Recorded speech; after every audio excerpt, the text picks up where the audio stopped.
among the many strange and terrifying variations of the species Xenomorph XX121.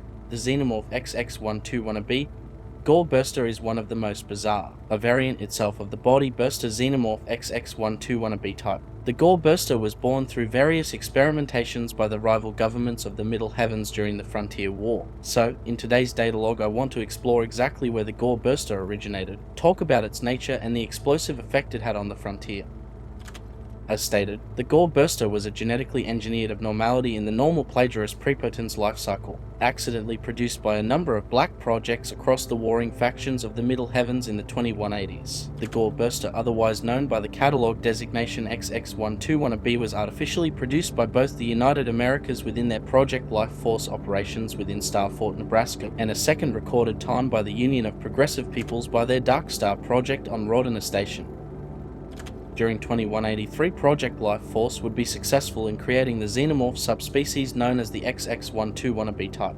The first of these was the body burster, a xenomorph that was quite literally born out of the body of its host, burst its way out of the host's flesh and tissues. This frightening xeno variant skipped the larval stage 3 of the traditional xenomorph life cycle and instead fused with the DNA and body of its host, hybridizing its own DNA with that of its host and essentially transmorphing the host into a xenomorph itself.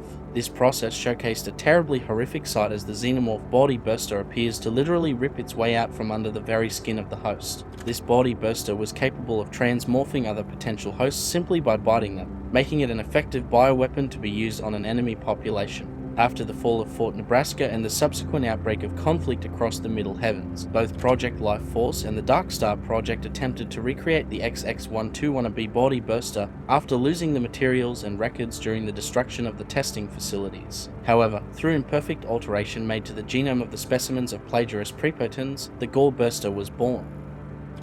These genetic experiments lead to ovomorphs of an unusually pink coloration. However, despite this, the ovomorphs and the manumyelinoxhydria they contained were remarkably similar to your traditional XX121 in appearance. However, the spawn birthed from the successful implantation of a host was far from traditional. First of all, the gestation process appeared to cause notable symptoms for the host like extreme discomfort and tissue bloating, as well as flu-like symptoms, fatigue and nausea. After the creature's inevitable birth, this larval stage 3 chest burster's polarized skin appeared deep black in color and halted its development at this point, seemingly incapable of developing into the 4th stage of its life cycle, remaining trapped in larval form. Despite this though, the Gore burster would grow in size and would appear much like a traditional chest burster, however slightly scaled up a bit and slightly bloated. Once escaped into its environment, the creature would begin to secrete a toxic slimy pink chemical substance, trailing this residue wherever it slithered. If a biological organism makes physical contact with the substance, the result is quite dire. This understudied material aggressively attacks the victim's body, specifically the blood cells. Somehow it causes a rapid and severe inflammation and bloating effects.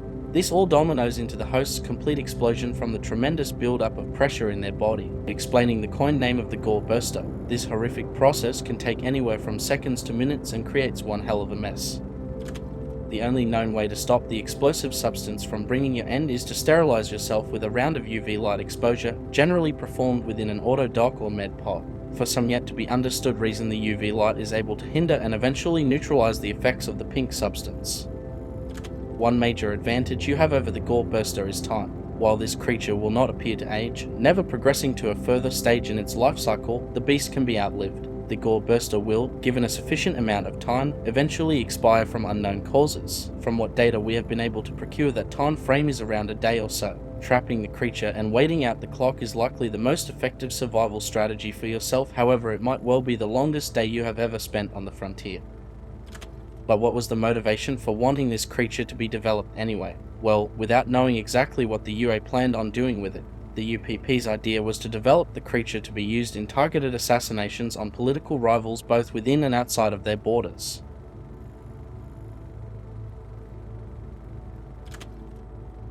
If you really want to support what we do here and gain a bunch of awesome rewards, consider joining as a Project ACHERON channel member like company representatives, the Sith Lord 906, Lewis Perkins, and Jack Fleming Jr., or like our team members, Raunchy, Ambrosia, and Karl from the War Game Bootcamp. Until next transmission, this is Project ACHERON bringing the knowledge and the power directly to you.